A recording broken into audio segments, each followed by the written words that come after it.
Ang maikling mensahe, "Hindi na ako uuwi," ay mula sa isang kuya na ipinadala mula sa Maynila matapos lamang ang 2 linggong pagbabakasyon. Nagdulot ito ng gulo sa buong pamilya niya sa Europa na nagtatanong sa kanilang web forum kung ano ba ang meron sa Pilipinas. Hindi siya nawalan ng pasaporte, hindi siya tumakas sa pagpapalista sa militar, at hindi siya kinulong ng sinuman. Sa halip, ang lahat ay resulta ng sarili niyang desisyon, ang desisyon na hindi na niya gustong umuwi.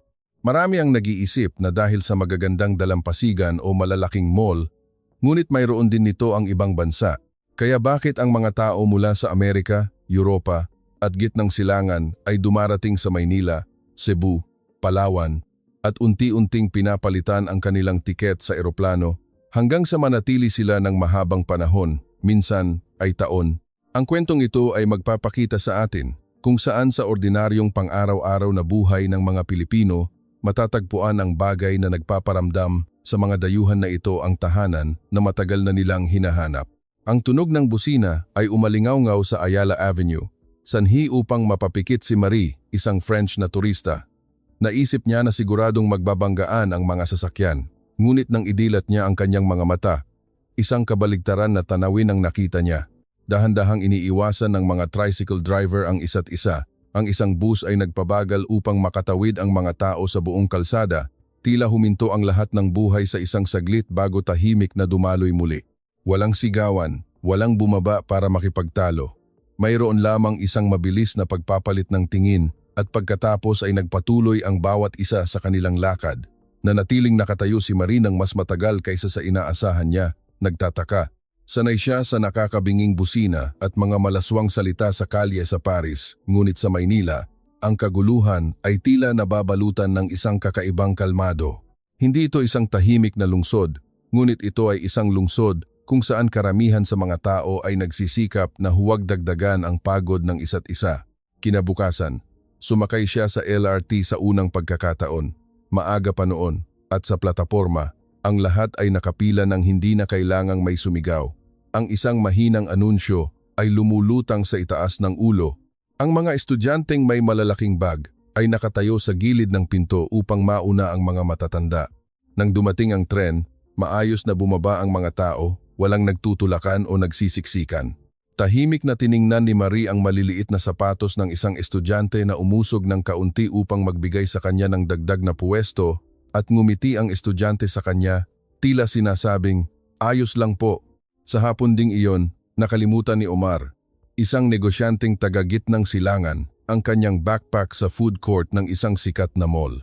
Naalala niya ito nang makarating siya sa parking lot. Kinabahan siya, iniisip ang kanyang laptop, mahahalagang dokumento at pera sa loob. Nagmadali siyang bumalik, handa nang marinig ang "hindi ko po nakita" mula sa mga empleyado. Ngunit ang nakita niya ay isang matandang manong tagalinis na may hawak na backpack, naghihintay sa tabi ng haligi. "Sa'yo po ba ito? Nakita ko po kasing naiwan, kaya kinuha ko muna. Baka mawala po." Hindi makapagsalita si Omar. Hinawakan niya ang zipper, sinuri ang bawat bulsa, kumpleto ang lahat. Ngumiti lang ang manong at maikling sinabi, "Mabuti po at nakabalik kayo agad. Mag-ingat po kayo." Tila isang normal na pangyayari na ginagawa araw-araw. Isang gabi sa Cebu City, naglalakad ang isang mag-asawang retirado mula sa Canada sa isang tahimik na eskinita malapit sa Fuente Osmeña. Ang ilaw sa mga bahay at sa isang maliit na kapilya ay sapat lamang upang makita ang mga bougainvillea na nalalaglag ang bulaklak. Ang mahinang dasal ay lumulutang mula sa kapilya sa tabi ng kalsada. Isang matandang lalaki ang dumaan sakay ng luma niyang padyak at nagpabagal, magalang na nagtanong, "Uwi na po ba kayo? Gusto niyo po bang ihatid ko na kayo?" Nang sabihin ng mag-asawa na naglalakad lang sila, ngumiti lang ang manong at nagpatuloy sa pagpadyak. Walang pilit, walang sapilitang tingin. Mayroon lamang pakiramdam na kung kailangan mo ng tulong, handa siyang tumulong, ngunit kung hindi, hindi siya manggugulo.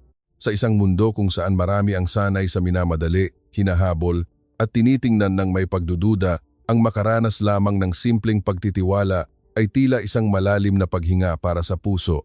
Hindi lamang tungkol sa kaligtasan o pagbabalik ng nawawalang gamit ang nagpaparamdam sa mga dayuhan ng kakaiba mula sa kanilang sariling bansa, kundi pati na rin ang paraan ng pakikipag-usap ng mga Pilipino sa isa't isa. Si Jenna, isang Amerikanong engineer na nagtatrabaho sa Maynila, ay nagkwento na sa unang araw niya sa pag-aasikaso ng visa sa City Hall. Inihanda na niya ang sarili para sa mga galit na boses at hindi pala kaibigang mukha, tulad ng maraming beses na naranasan niya sa kanyang sariling bansa. Ngunit sa maliit na mesa sa harap ng opisina, isang babaeng opisyal na nasa gitnang edad ang ngumiti sa kanya. Umupo siya, dala ang isang makapal na file ng mga dokumento at sinikap ipaliwanag ang bawat hakbang sa hindi gaanong malinaw na Ingles. Ay, ito, ate. Tutulungan ko na lang po kayong isulat.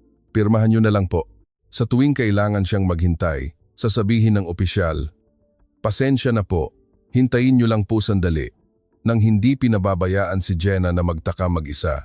Nang umalis siya sa opisina, isang ngiti lamang at ang mga salitang, "Sana po ay maging maayos," ang lahat ang natanggap niya. Walang espesyal na bayad, walang pahiwatig na magbayad ng dagdag para mapabilis. Mayroon lamang intensyon na gawing mas madali ang isang komplikadong bagay para sa isang estranghero. Kapag nangyari ang ganitong mga insidente ng paulit-ulit sa MRT, sa bus, sa mga karinderya, sa mga sari-sari store, malapit sa kondo, unti-unting nagbabago ang pamantayan ng mga dayuhan nang hindi nila namamalayan. Nasanay sila sa pagdinig ng salamat po kaysa sa mga reklamo, nasasanay sa pagtingin ng may palakaibigang mata kaysa sa pagdududa, at isang araw, kapag bumalik sila sa kanilang subway station, sa kanilang sariling bansa, ang sigawan, ang pagwawalang bahala, ang tulakan at siksikan na dati ay itinuturing na bahagi lamang ng pang-araw-araw na buhay, ay biglang nagpakipot sa kanilang puso. Dahan-dahan nilang tinatanong ang kanilang sarili, bakit walang ganitong maliit na kabaitan sa bahay? Maaaring hindi malinaw ang sagot sa unang araw ng pagdating sa Pilipinas, ngunit matapos mamuhay sa gitna ng kaguluhan na nababalutan ng kalmado, ng pagmamadali na mayroon pa ring espasyo para huminga ang isa't isa, at ng maliliit na ngiti na walang halaga ngunit nagpapagaan sa buong araw, marami sa mga dayuhan ang nagsisimulang maunawaan na ang tunay na kagandahan ng Pilipinas ay hindi nasa mga postcard, kundi nasa paraan ng pakikitungo ng mga ordinaryong tao sa isa't isa. Isang gabi, mahina ang ambon sa Davao City. Sa harap ng hotel, tanging ang ilaw mula sa isang signboard ng simbahan sa dulo ng eskinita at ang paminsan-minsang dumadaang sasakyan ang nagbibigay liwanag. Si Miguel, isang graphic designer mula sa Brazil, ay nakatayo, nakatingin sa madilim na kalangitan at huminga ng malalim. Kakatapos lang niya ng buong araw na pulong sa mga kliyenteng Pilipino, pagod ang katawan at isip, at nagsisimula siyang sumakit ang ulo. Ngunit sa refrigerator ng kanyang silid, walang anuman kundi isang walang laman na bote. Nag-alinlangan siya kung lalabas pa, halos hating gabi na. Kung sa kanyang sariling bansa, ang lumabas para maghanap ng makakain sa ganitong oras ay isang pagsasapalaran laban sa kawalan ng seguridad.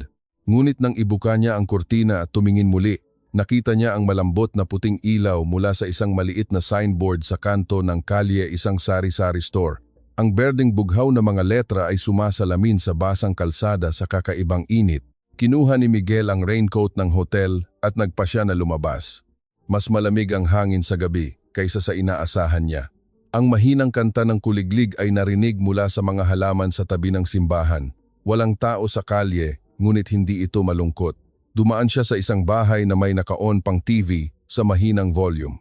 Ang mahinang amoy ng piniritong pagkain ay dala ng hangin. Ang isang driver ng tricycle na naghihintay ng pasahero sa harap ng eskinita ay tumingala at ngumiti, tila sinasabing, "Huwag kang matakot, tuloy lang." Nang itulak niya ang pinto sa convenience store, tumunog ang tring mula sa sensor ng pinto at agad siyang binalutan ng malamig na hangin. Ang malinis na puting ilaw ng fluorescent ay sumasalamin sa makintab na sahig na baldosa.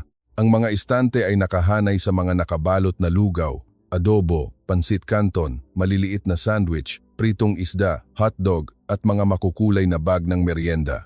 Ang lahat ay maayos na inayos, walang kalat. Nakaupo si Miguel, nagbabasa ng label sa kahon ng lugaw nang may nalilitong tingin. Puno ng mga letra ng Filipino ang lahat. Ang tanging naiintindihan niya ay ang baboy at manok na isinulat ng isang empleyado para sa kanya sa isang memo noon. Hahawakan na sana niya ang isang kahon ng random nang marinig niya ang isang malinaw na boses mula sa likuran. "Hindi po ba kayo sanay sa anghang? Mukha po kayong pagod. Mas maganda po siguro kung kumain kayo ng mas magaan. Lumapit ang isang babaeng empleyado na nakauniforme ng maitim na berde. Itinuro niya ang isang kahon ng lugaw na may mushroom at sinabi, "Ito po, gusto ng mga Pilipino kapag may sakit. Hindi po mabigat sa tiyan at may kaunting luya para gumaan ang pakiramdam." Hindi siya mahusay sa Ingles, ngunit sinikap niyang pumili ng mga salita ng may pasensya. Ngumiti si Miguel ng nahihiya at tumango. Mabilis niyang kinuha ang kahon at inilagay sa counter, binuksan ang microwave, pinindot ang button at muling nagtanong, "Gamot po sa sakit ng ulo? Mayroon po kaming maliliit na tablet, madaling inumin. Tutulungan po namin kayong basahin ang label." Pagkaraan ng ilang minuto, hawak na niya ang isang maliit na bag na naglalaman ng mainit na lugaw, isang bote ng tubig, isang pakete ng gamot sa sakit ng ulo, at isang maliit na nakabalot na basang tuwalya na ibinigay ng empleyado ng libre. "Ito po, libre. Para po sa mukha ninyo, para gumaan ang pakiramdam," sabi niya ng may ngiti at bahagyang yumuko. "Salamat po." Nang tingnan ni Miguel ang mga numero sa resibo, bahagya siyang nagulat. Ang lahat ay mas mura pa kaysa sa isang tasa ng kape sa paliparan ng kanyang bansa. Ngunit ang nagpalukso sa kanyang puso ay hindi lamang ang presyo. Ito ay ang pakiramdam na siya, bilang isang estranghero, ay inalagaan ng taos-puso. Umupo siya sa isang plastik na upuan sa labas ng tindahan. Malamig pa rin ang hangin mula sa paghinto ng ulan. Ang amoy ng mainit na lugaw na hinaluan ng amoy ng basang lupa ay nagpalambot sa buong eskinita sa kakaibang paraan. Habang nilalasahan ang unang subo, naisip niya ang larawan ng mga supermarket sa malalaking lungsod sa kanyang bansa. Lahat ay mabilis maglakad, walang nagtitinginan. Ang mga empleyado ay nakikipag-usap sa kanya, na tila nagbabasa lamang ng script. Walang sinuman ang may oras na tumingin sa mukha ng isa't isa ng higit sa 2 segundo. Ngunit dito, ang isang empleyado ng maliit na convenience store ay gumugol ng oras sa pagturo sa kanya. Sa istante ng gamot sa sulok ng tindahan, tinulungan siyang basahin ang label kada linya, inirekomenda ang pagkain, na angkop sa kanyang katawan sa oras na iyon, at binigyan pa siya ng libreng basang tuwalya, sinasabing, "Gusto ko po kasing gumaan agad ang pakiramdam nyo." Sa isang mundo kung saan marami ang nakakaramdam na kailangan nilang bilhin ang lahat ng bagay gamit ang pera, ang ganitong maliliit na pag-aalaga ay halos naging bihira.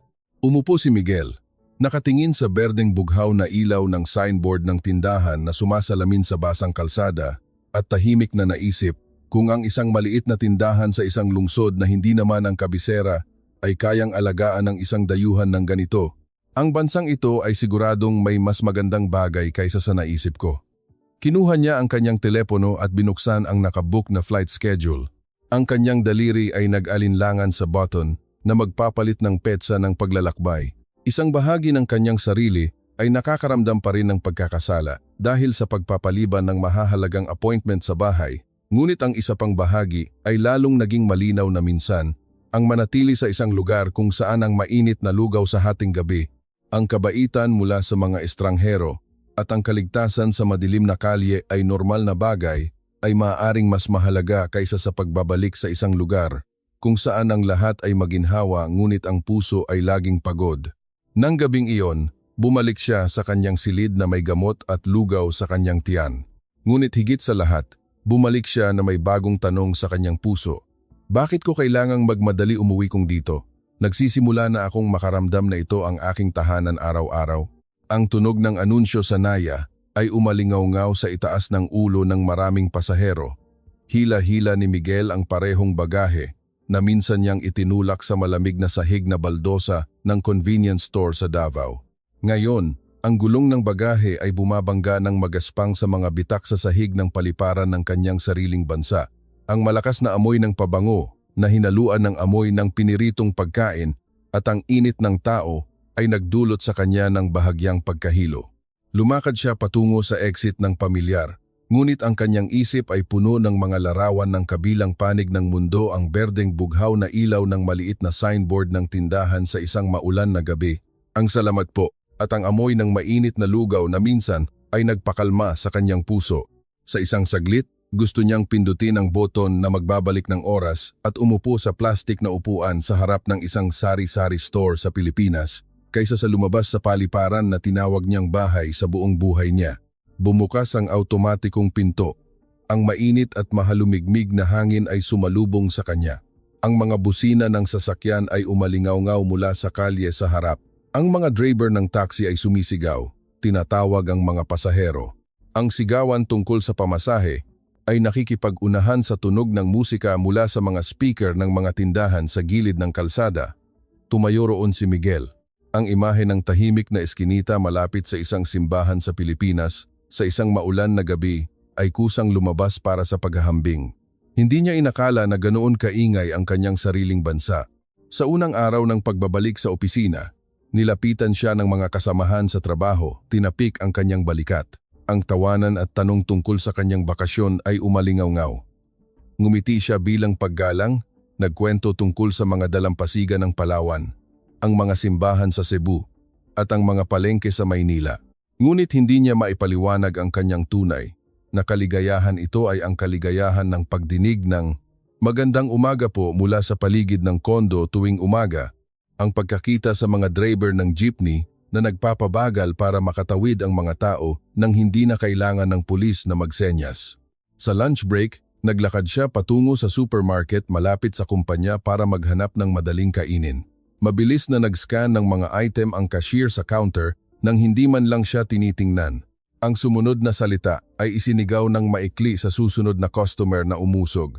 Hawak ni Miguel ang kanyang bag at naisip ang tanong na, "Gusto niyo po bang ibag?" na tinanong ng empleyado ng maliit na tindahan sa Pilipinas nang may malambing na boses at ngiti at ang bahagyang pagtango sa bawat customer. Tila ang bawat isa ay may pangalan, may pagkakakilanlan, hindi lamang isang barcode. Nang gabing iyon, nag-scroll siya sa social media hanggang sa makita niya ang isang maliit na grupo na pinangalanang "Naiwan ko ang puso ko" sa Pilipinas. Maraming post mula sa mga taong mula sa iba't ibang bansa. Pagkatapos kong bumalik mula sa Maynila at sumakay sa bus sa aking bansa sa unang pagkakataon, napaiyak ako. Ang amoy sa bus ay nagpaalala sa akin sa mga air-conditioned bus sa Maynila na mas malinis. Hindi ako nangahas maglakad sa sari-sari store sa labas ng aming bahay alas 11 ng gabi. Pagkatapos kong maglakad sa 7-Eleven sa labas ng Universidad sa Cebu alas 1 ng umaga ng mag-isa nang walang pag-iisip. Bakit sa aking sariling bansa kailangan kong laging mag-alala tungkol sa aking bag, ngunit sa Maynila, nakalimutan kong ilagay ang aking telepono sa mesa at kumuha pa ng dagdag na kanin ng may kapayapaan ng isip. Nag-scroll pa si Miguel at nakita ang isang komento mula sa isang babaeng Danish na sumulat, "Sa Maynila, naiinis pa rin ako sa traffic at sa init ng panahon, ngunit ang mga tao sa paligid ay nagsisikap magsalita ng maayos. Kahit nagrereklamo sila, hindi sila nananakit sa pamamagitan ng mga salita." Pagbalik ko sa aking sariling bansa, tila galit ang lahat sa isang bagay. Nagsisimula kong ma-miss ang ayos lang ng mga Pilipino ng buong puso. Binasa niya ito at naramdaman na tila may nakaupo sa tabi niya, na naiintindihan ang pakiramdam na hindi niya maipaliwanag. Hindi gaanong nagbago ang kanyang sariling bansa, ngunit nagbago ang kanyang paningin, ang pamantayan ng kaligtasan, kapayapaan, at kabaitan na natuklasan niya sa Pilipinas ay naging isang bagong pares ng salamin na nagpatingin sa kanya sa dating mundo ng iba. Ilang linggo ang lumipas, napansin niya na nagsisimula siyang gumawa ng mga kakaibang bagay sa paningin ng mga tao sa paligid niya, tulad ng pagtango sa halip na kumaway kapag nagpapasalamat sa isang taong tumulong sa paghawak ng pinto. Sa halip na magsalita ng malakas, hindi niya namamalayan na binawasan ang kanyang boses sa mga restaurant dahil sanay siya sa tahimik na kapaligiran sa mga tren sa Pilipinas. Nagbiro ang mga kasamahan niya, "Isang beses ka lang nagpunta sa Pilipinas, nagbago ka na." Ngumiti lang siya bilang tugon, ngunit alam niya sa kanyang puso na hindi lang iyon isang biyahe. Ito ay isang buhay sa ibang pamantayan na mas gusto ng kanyang puso. Isang gabi, binuksan niya ang isang email na ipinadala ng isang kaibigang Pilipino na nakilala niya sa isang kumperensya sa Maynila. Ipinadala ng kaibigan ang isang ad para sa isang graphic designer sa isang maliit na kumpanya sa Cebu, kasama ang maikling mensahe, "Kung talagang namimiss mo ang Pilipinas, isaalang-alang mo ito. Maaaring ito ang iyong ikalawang tahanan." Nakaupo siya ng tahimik ng matagal, nakatingin sa screen na may logo ng maliit na kumpanya sa Cebu at ang larawan ng mga bundok na pumapalibot sa lungsod. Ang mga larawan sa kanyang isip ay bumalik ng sunod-sunod ang convenience store sa gitna ng ulan, ang tahimik na simbahan sa umaga, ang tawanan ng mga estudyanteng Pilipino sa isang jeepney, ang kabaitan ng mga estranghero, at ang tanong na minsan niyang tinanong sa kanyang sarili sa gabi bago bumalik, bakit ko kailangang magmadali umuwi? Ang tanong na iyon ay unti-unting nagbago sa isang bagong pangungusap sa kanyang isip. Marahil ang tunay na tahanan ay hindi ang lugar kung saan tayo ipinanganak, kundi ang lugar kung saan gusto nating maging mas mabuting tao araw-araw. At para sa akin, ang Pilipinas ay nagparamdam sa akin yan mula sa unang araw na tumapak ako doon. Kung pipirmahan mo ito, sisimulan na namin agad ang proseso ng iyong pagbitiw, mahinang sinabi ng head ng Human Resources sa salamin na opisina. Tiningnan ni Miguel ang maliit na papel sa mesa, nasa doon ang kanyang pangalan, posisyon at ang nakabold na salitang pagbibitiw. Hawak niya ang ballpen sa kanyang kamay, ngunit ang kanyang puso ay lumipad ng malayo. Nakikita ang kalangitan na kulay kahel sa ibabaw ng kanlaon at ang tahimik na kalsada malapit sa simbahan sa isang maulan na gabi sa Davao. Ipinikit niya ang kanyang mga mata ng saglit. Isang taon matapos ang araw na iyon sa convenience store, sinubukan niyang bumalik sa kanyang dating buhay sa Brazil, nagtatrabaho sa disenyo, hinahabol ang mga deadline, ngunit sa tuwing sumasakit ang kanyang ulo at napapagod ang kanyang mga mata, hindi niya naiisip ang mga dalampasigan sa kanyang sariling bansa. Naiisip niya ang magandang umaga po ng mga guwardiya sa Pilipinas at ang ayos lang po na nagpapagaan sa lahat ng kakaiba. Sa nakaraang ilang buwan, palihim siyang nagbabasa ng mga post sa online group ng mga dayuhan na lumipat na sa Pilipinas ng seryoso. Mayroong pamilyang Hapon na lumipat sa Cebu dahil gusto nilang mag-aral ang kanilang mga anak sa isang paaralan na hindi gaanong kompetisyon. Isang mag-asawang Ingles na nagretiro at bumili ng maliit na bahay sa gilid ng dagat sa Batangas sa halip na manatili sa isang maulap at maulan na lungsod. At isang babae mula sa gitnang silangan na sumulat ng mahaba sa Maynila, lumalabas ako sa kondo alas 9 ng gabi para kumain ng lugaw sa harap ng eskinita nang hindi na kailangang tanungin ang sarili ko kung ligtas ba akong makakabalik sa aking silid. Ang pakiramdam na ito ay wala sa lungsod na pinagmulan ko. Ang lahat ng sinabi nila ay hindi lamang tungkol sa masarap o murang pagkain, kundi ang parira lang. Pakiramdam ko, iginagalang ako dito bilang isang tao. Ang ilan ay nagkwento tungkol sa mga pribadong ospital na nag-aalaga sa katawan at isip na mas mura pa kaysa sa kanilang sariling bansa. Ang ilan ay nagkwento tungkol sa mga paaralan sa Pilipinas na kahit may homework at pagsusulit, mayroon pa ring oras ang mga guro na makipag-usap sa mga bata pagkatapos ng klase. Pagod ka ba ngayong araw? Naalala ni Miguel na noong nasa Cebu siya, nang maikling panahon bago umuwi, nagkasakit siya ng bigla. Dinala siya ng isang kaibigang Pilipino sa isang maliit na klinika sa tabi ng kalsada. Maingat na tinanong ng doktor ang kanyang mga sintomas. Binigyan siya ng nurse ng dagdag na kumot dahil malamig ang aircon at sinabi sa kanya ng simple, "Huwag po kayong mag-alala, tutulungan po namin kayo ng buo." Nang magbayad siya, nagulat siya dahil ang bayad sa konsultasyon at gamot ay hindi umabot sa kalahati ng bayarin sa ospital sa kanyang sariling bansa. Ang numero sa resibo ay hindi lamang ang nagpabilib sa kanya, kundi ang pakiramdam na ang kanyang kalusugan ay hindi tiningnan bilang isang negosyo lamang. Sa Maynila, sumakay siya sa isang bagong linya ng tren na patuloy na ginagawa sa labas ng lungsod. Ang bawat istasyon ay may elevator para sa mga wheelchair at matatanda, mayroong madaling basahin na English signage. Nakita niya ang mga empleyado ng tren na tinulungan ang isang matandang Pilipino na itulak ang kanyang wheelchair sa elevator ng tahimik, hindi nagpapakita, tila isang normal na gawain. Sa sandaling iyon, naisip niya ang kanyang ina sa kanyang sariling bansa na kailangang umakyat sa matataas na hagdan sa mga istasyon ng tren na walang nagmamalasakit. Sa kanyang social media feed, may ad para sa isang kumpanya sa Pilipinas sa East Asian Economic Zone na naghahanap ng mga dayuhang designer na may malinaw na nakasulat na mayroon silang team na tutulong sa visa, health insurance, at libreng basic Filipino language classes. Binasa ito ni Miguel at bumilis ang tibok ng kanyang puso nang hindi niya namamalayan. Nagsimula siyang maunawaan na ang Pilipinas ay hindi lamang isang murang lugar para magbakasyon, kundi inilalagay ito bilang isang seryosong lugar para mamuhay para sa mga tao mula sa iba't ibang panig ng mundo. Dahan-dahan niyang inilapag ang ballpen sa kanyang papel ng pagbibitiw. Mahinang nagtanong ang head ng HR. Sigurado po ba kayo na pupunta kayo para magtrabaho sa Pilipinas? Ngumiti si Miguel ng malambot. Opo, matagal ko na po itong pinag-isipan. Pakiramdam ko po, mas nakakahinga ako ng maluwag doon kaysa dito. Ilang buwan pagkaraan, nakatayo siya sa harap ng immigration office sa Cebu. Ang mga dayuhan ay nakapila ng maayos. Ang parehong babaeng empleyado na nakipag-usap sa kanya sa email ay ngumiti para batiin siya. Ngayon po, sa pag-asikaso ng working visa, tama po? Mahusay po ang paghanda nyo ng mga dokumento.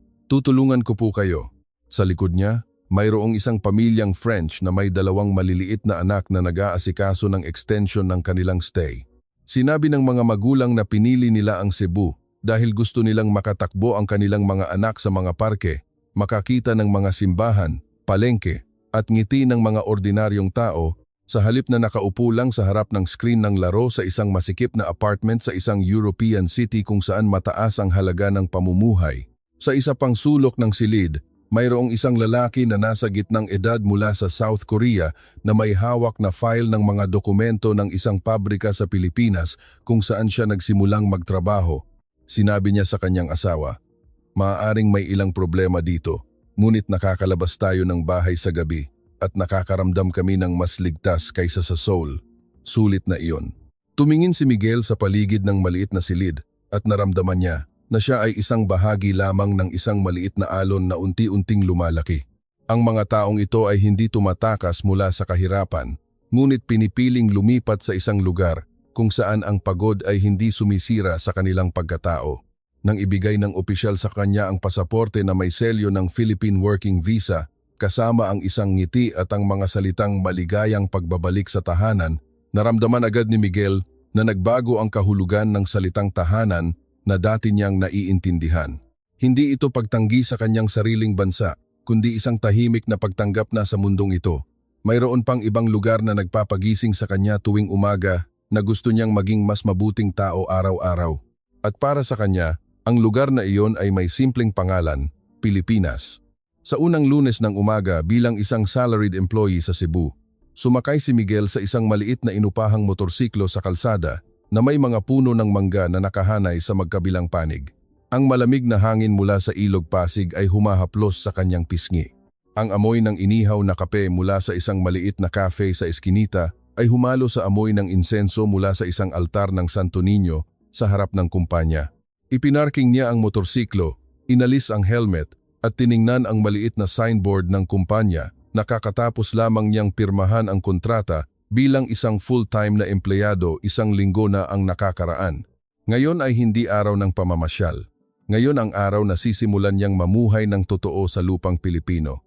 Sa maliit na meeting room na nakikita ang tuktok ng lumang kampana ng simbahan sa malayo, ipinakilala ng team leader ang mga kasamahan sa isa't isa.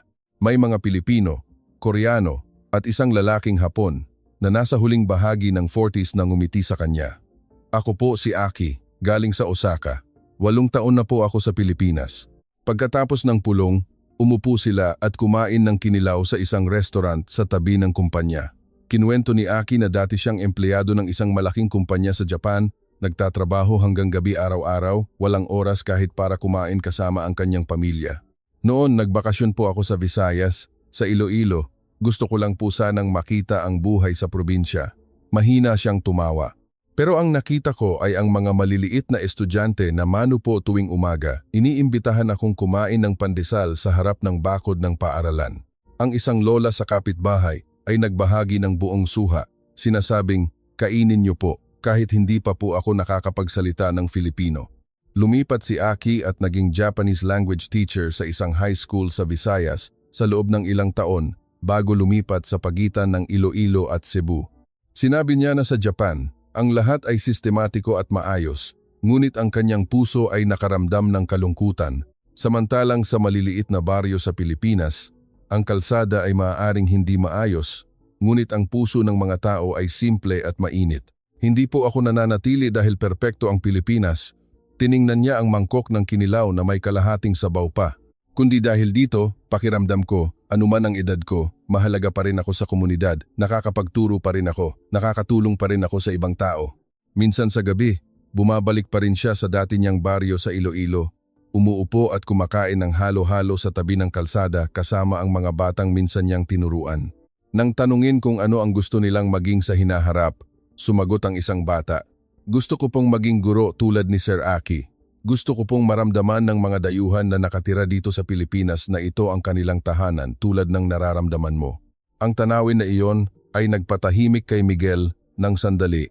Nagsimula siyang maunawaan na ang mga taong nananatili ay hindi lamang naghahanap ng mas komportableng lugar, kundi naghahanap ng lugar kung saan ang kanilang puso ay may mas malaking papel.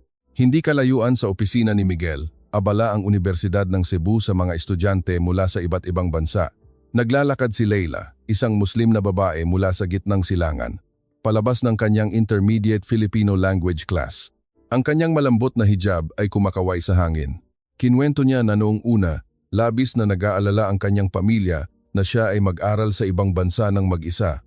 Ngunit matapos makita ang mga larawan ng dormitoryo na mayroong prayer room, dining hall na may halal options, at mga senior student na Pilipino na humingi ng permiso na huwag makipagkamay kundi ngumiti ng magalang, unti-unting nawala ang takot. Dito, walang tumitingin sa akin ng kakaiba dahil sa aking pananamit, ngumiti si Leila. Walang nagtatawanan kapag nakita nila akong naglalatag ng maliit na banig para magdasal sa likod ng gusali ng klase. Naglalakad lang ang mga tao ng tahimik, kaya pakiramdam ko, iginagalang ang aking relihiyon. Noon, balak niya lamang mag-exchange program ng isang semestre, ngunit matapos mamuhay ang pagbabasa ng libro sa library na bukas hanggang gabi, ang paglalakad sa paligid ng lungsod sa panahon ng sinulog, nakikita ang mga Pilipino na nagdadala ng kanilang pamilya para manood ng parada, nang tahimik nagpasya siyang mag-apply para sa master's degree dito. Alam ko na hindi laging madali ang buhay dito. Mahirap ang Filipino. Komplikado ang visa, ngunit hindi ako kailanman natatakot kapag umuuwi ako mag-isa sa dormitoryo alas 10 ng gabi. At sa tuwing may problema, mayroong Pilipino na laging handang tumulong ng walang kapalit. Ito ang dahilan kung bakit gusto kong manatili. Sa Maynila, si Ramon, isang Spanish-Filipino nurse, ay nagtatrabaho sa isang pribadong ospital sa Quezon City. Madalas siyang magtrabaho ng gabi, pagod na pagod. Ngunit sa tuwing may kamag-anak ng pasyente na ngumingiti at nagsasabing, "Maraming salamat po, inalagaan niyo po ng mabuti ang aking ina." Ang taos-pusong boses na iyon ay tila nagpapagaling sa kanyang pagod. Isang araw, habang paalis na siya sa isang pasyente, inabot sa kanya ng isang kamag-anak ng pasyente ang isang maliit na kahon ng pagkain. "Para po sa inyo, galing sa bahay. Alam ko po na hindi kayo nakakakain ng maayos ng ilang oras." Nag-alinlangan si Ramon. Ngunit iginiit ng Pilipinang iyon, "Tanggapin niyo po. Tingnan niyo na lang po na maliit na kabaitan ito mula sa aming pamilya."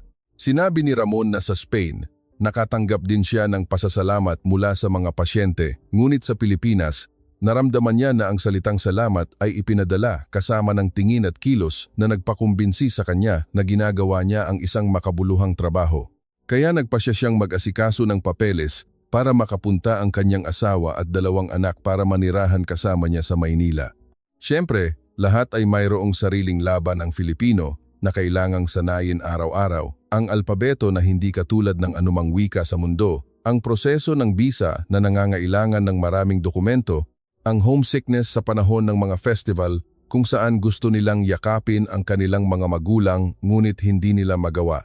Lahat sila ay tahimik na umiyak sa kanilang maliliit na inupahang silid. Ngunit sa kinabukasan ng umaga, kapag lumabas sila ng bahay at nakita ang tindera ng lugaw na nagdadagdag ng ulam, sinasabing, "Mukha po kayong pagod ngayon, dagdagan na lang po."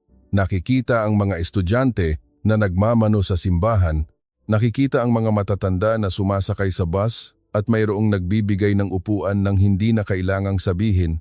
Naramdaman ng lahat na tila muling pinapakalma ang kanilang puso.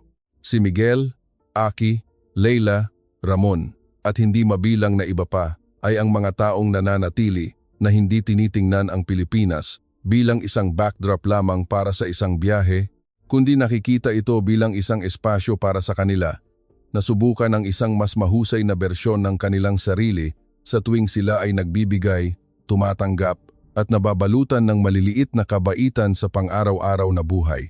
At iyon ang dahilan kung bakit pinili nilang manatili ng buong puso, hindi aksidente. Isang gabi sa Cebu, Nakaupo si Miguel sa harap ng kanyang laptop sa isang maliit na inupahang silid na nakikita ang tuktok ng gintong kampana ng simbahan sa malayo. Binuksan niya ang online group ng mga dayuhan na nakatira na sa Pilipinas. Ang kanyang mata ay dumadaloy sa maraming mensahe na dumadaan tulad ng isang ilog. Ang Pilipinas ay tulad ng isang tahimik na bituin, ngunit mas maliwanag kaysa sa inaakala ko. Akala ko, isang murang lugar lang ito para magbakasyon. Ngunit sa huli, ito ang naging lugar na nagparamdam sa akin na gusto kong bumalik para mamuhay ng totoo. Sa gitna ng mga papuri na iyon, mayroon ding maraming tapat na reklamo. Sumasakit ang ulo ko sa traffic, napakainit din ng panahon. Ang ilang sistema ng gobyerno ay nakakalito pa rin. Hindi rin madali ang visa para sa lahat. Ang ilang trabaho ay gumagamit ng hiya para pahirapan ang mga bagong henerasyon. Walang sino man ang nagsasabi na ang Pilipinas ay langit sa lupa. Nakikita ng lahat ang maganda at maginhawang bahagi at ang nakakapagod na bahagi. Ngunit ang nagpakapit kay Miguel ay ang dulo ng bawat mensahe. Gaano man kapagod, gusto ko pa ring bumalik sa Cebu. Kung mas madali lang ang visa, matagal na sana akong lumipat sa Maynila. Mas mayaman ang aking bansa kaysa sa Pilipinas, ngunit mas tahimik ang aking puso doon. Nag-scroll siya sa post ng isang Aleman na retirado na sumulat, "Naglalakad ako sa isang maliit na parke sa Maynila sa gabi. Nakita ko ang isang matandang lalaki na nag-eehersisyo ng mahina. Ang mga bata ay naglalaro ng soccer sa maliit na field. Walang lasing, walang nag-aaway." Naisip ko sa aking sarili na sa aming bahay, mas mahirap nang makita ang ganitong tanawin. Isa pang post mula sa isang Koreanang single mother ang nagkwento. "Gusto ng aking anak ang elementarya sa Cebu dahil mayroon pa ring oras ang mga guro na makipaglaro sa mga bata sa field, hindi lamang nagtuturo para makapasa sa pagsusulit ng may mataas na marka. Kaya pakiramdam ko, naging tunay na bata ang aking anak, hindi isang makinang gumagawa ng marka." Kasabay nito, mayroong babala mula sa mga dayuhan na piniling bumalik sa kanilang sariling bansa. "Huwag niyo pong masyadong romanticize ang Pilipinas. Nakakapagod din ang magtrabaho dito. Mayroong kultura ng korporasyon na kailangan mong matutunan. Mayroon ding inequality na nararamdaman din ng mga Pilipino. Ngunit sa pinakamaliit, nakikita ko na marami pa ring nagsisikap na maging mabuti sa isa't isa sa pang-araw-araw na buhay. Iyon ang espesyal." Pinatay ni Miguel ang screen. Mahinang dumaan ang hangin sa gabi mula sa bintana. Ang tunog ng dasal mula sa kalapit na simbahan ay humalo sa tunog ng mga sasakyang dumadaan sa kalye sa malayo. Naalala niya ang sinabi ni Aki, "Sanay tayo sa mga magagandang bagay sa paligid natin kaya nakakalimutan natin na hindi ito normal sa bawat bansa." Para sa mga Pilipino, ang pagsasabi ng "Salamat po sa isang estranghero" ay maaaring maliit na bagay. Ang pagbibigay ng upuan sa matanda sa bus ay maaaring isang ugali na ginagawa ng hindi nag-iisip. Ang pagkuha ng nawawalang gamit ng iba at pagsubok na isauli, ito ay maaaring isang simpleng moralidad na itinuro sa bahay. Ngunit para sa maraming tao sa mundo, iyon ang bagay na hindi nabibili ng pera. At maaaring iyon ang tahimik na dahilan kung bakit niya gustong manatili rito ng matagal. Kung titingnan mula sa pananaw ng isang dayuhan, ang Pilipinas ay hindi lamang may mga dalampasigan, simbahan o mall.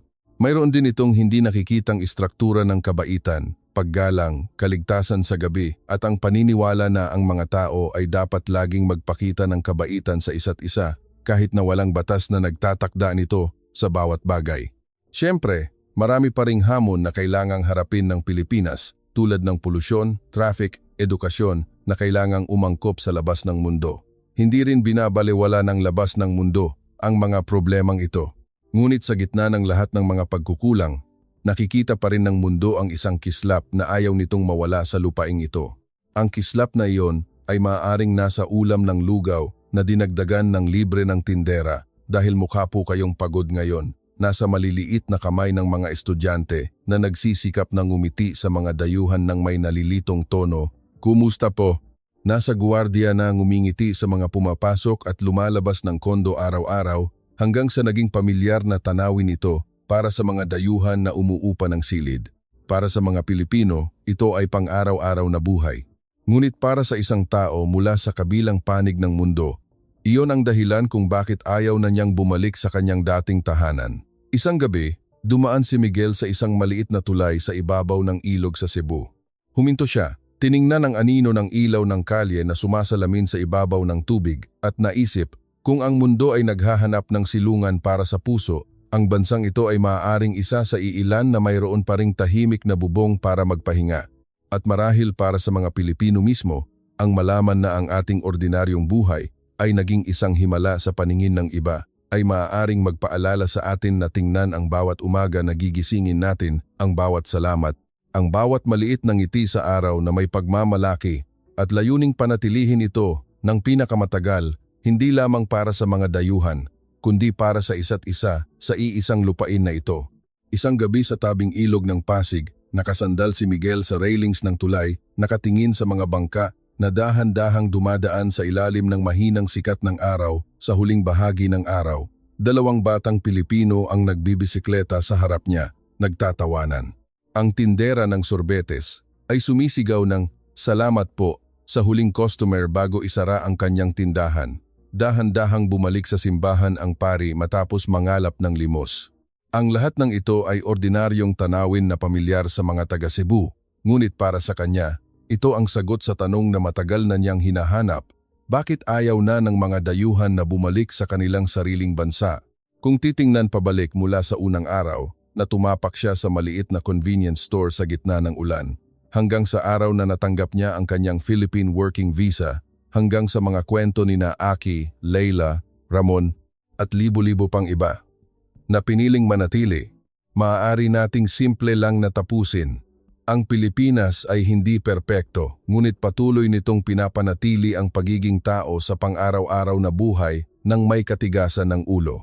Ang maliliit na kabaitan, ang paggalang, ang pagbibigay ng upuan sa bus, ang pagbabalik ng nawawalang gamit, ang maliliit na tindahan na nagtatanong lang kung kaya po ba ninyo ang anghang, ang kaligtasan na nagpapahintulot sa isang babae na makauwi sa gabi nang hindi natatakot ang mga bagay na ito ang naging dahilan para bumulong ang isang tao sa kanyang sarili. Ayaw kong sabihin na kailangan kong umuwi na, kundi gusto kong sabihin na nakauwi na ako. Para sa mga Pilipino na nakikinig ngayon, marahil ang mga kwento ng mga dayuhan na umibig sa Pilipinas ay hindi lamang papuri mula sa labas, kundi isang salamin na nagpapakita sa atin ng ating sariling halaga, nang mas malinaw muli na ang bawat magandang umaga po, bawat ayos lang, bawat maliit na tulong sa araw ay lumilikha ng isang tahanan na gustong balikan ng maraming tao sa mundong ito. Kung gusto ninyo pang makarinig ng ganitong kwento tungkol sa Pilipinas, kwento tungkol sa maliliit na kabaitan na nagbabago ng buhay ng tao, mag-subscribe, i-like, at mag-comment ng inyong mga pananaw sa amin. Dahil marahil ang ordinaryong bagay sa inyong buhay ay maaaring maging isang himala sa puso ng ibang tao sa mundong ito.